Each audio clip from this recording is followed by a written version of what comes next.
Hi everybody, my name is Kevin Mack from Krav Maga Nation. I just want to shoot a short little video tonight about Cavaliers in Krav Maga. Most of you have heard the term Cavalier, and some people know what it means, some people don't. Cavalier is just a word that Krav Maga instructors use for wrist locks. I'm not 100% sure why we use that term. It's a term EME used to describe wrist locks.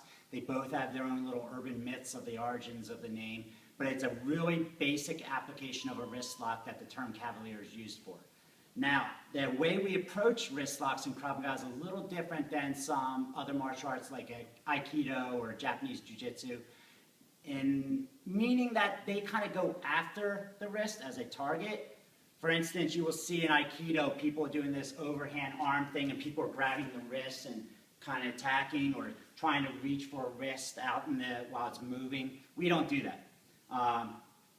The wrist lock, the Cavalier, comes at the end of a movement. Maybe I redirected the punch and I'm trapping and I hit him and I grab the back of the hand and I attack. For whatever reason, I have control of the body, of the hand. That's where the wrist lock comes in. I'm not trying to grab the punch and put a wrist lock on it. It's not going to be there. So this is the end of the movement. All right? This is the last 20 minutes of the movie. It is just wrapping up. It's here. I've decided to take him down to the ground, or he has a weapon in his hand and I want to disarm. The Cavalier works on the basic premise of push and pull.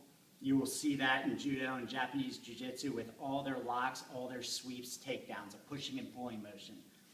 The way I teach it is both hands kind of just come at the hand like this. All right? Not two different times. Just basically palm strike the back of the hand. Close it shut. You want your hand to be over the wrist bone. You do not want it to be so fully encapsulated with that there's no room for the wrist lock to take place. And you don't want it down away from the wrist so there's no leverage. You want enough room so that it moves a little bit, but then the movement is impeded by your grip. So I am pulling in with this hand and pushing with this hand. So I'm cupping this hand. We have 3 or 4. This is how we do it. The first one is just straight down. I'm driving down and straight down. All right? Tap when you feel pain, okay? Hands here. I'm driving the fingers down into his wrist and aiming it down. I'm pulling this hand in and driving him straight down.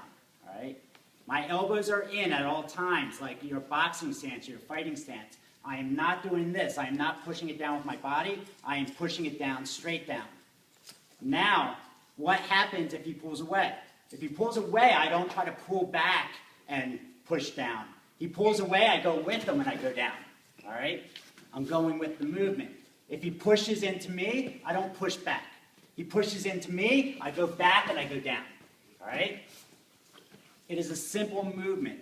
And when I teach my students, I usually use the analogy of the Trade Center towers on 9/11, where the integrity of the structure way up high caused the whole building to collapse. I'm only putting pressure here on his wrist, yet his whole posture is collapsing.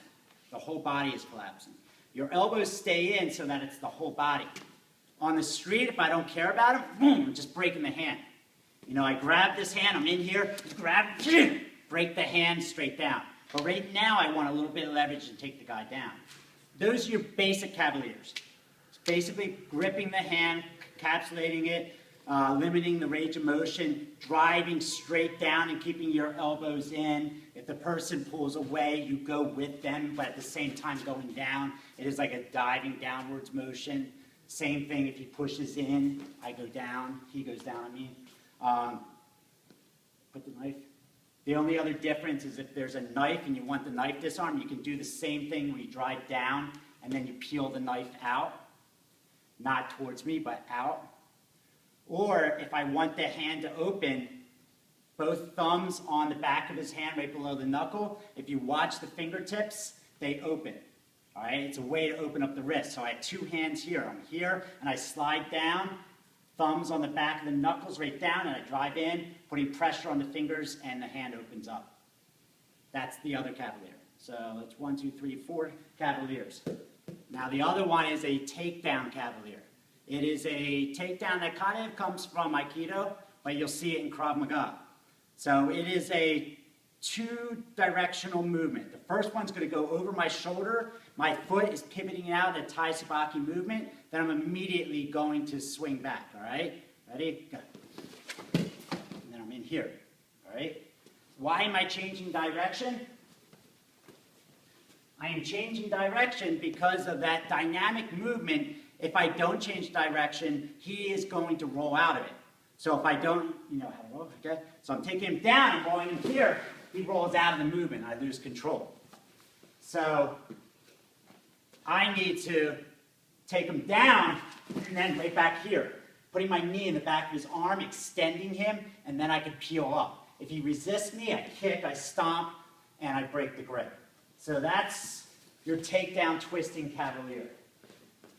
You are pushing it into him over, moving that leg dynamically, keeping your elbows in, down to the ground, then twisting back, peeling the arm and the knife out.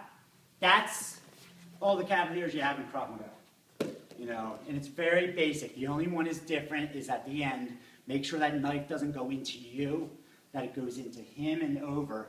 You can see that once the elbow is bent, now he's just going this direction. All right? His whole posture is compromised.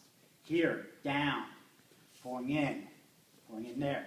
I don't care how you got there, but you're here, boom, you hit, you cup the back of the hand, you kick, and you're straight down. Just keep your elbows in, keep that pressure. My instructor would even dig nails into the nerves so that the whole wrist collapse. As I said, I'm not even going to try to take somebody there. Boom! I'm breaking the wrist. All right? Thanks. Take care.